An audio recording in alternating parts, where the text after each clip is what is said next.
Houghton here from K. Houghton and Associates. You're probably seeing a lot of posts online or hearing from your friends about winterizing your home. Well, what exactly does that mean?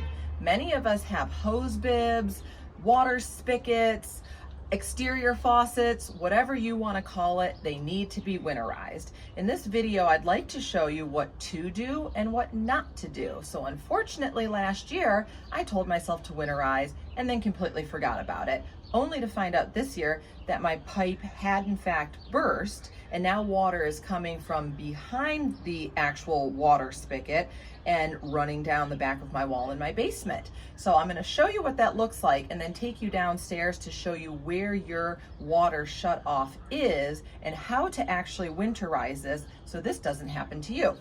Let me move out of the way here. I'm going to turn this on full speed and then we'll pan down so you can see where the water is actually coming out behind here. So that means there's a crack in the pipe from the water freezing, and the water is not only dripping down here, but potentially running down the wall inside in the basement.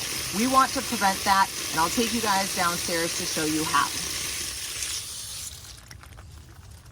In my home, the water shutoff valves are located under the stairwell in the basement in a closet by the water heater. Many of you will have your valves located in the kitchen underneath the sink. So as you can see here, there are multiple valves. So you will have to do some experimenting to figure out which one goes to your actual hose bib in the front of your home and the rear.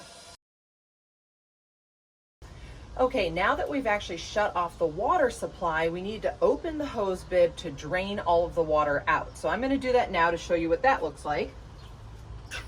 You'll see that the water pressure is much lower. We're going to leave it completely open while it drains. Some people do leave it open for the entire season. Other people shut it off to prevent any, I guess, moisture or bugs or anything from getting in the actual entrance itself. One other way to prevent that is to add extra insulation from one of these foam covers. I personally like to leave the valve completely open and to add a foam cover, but you can decide what works for your home.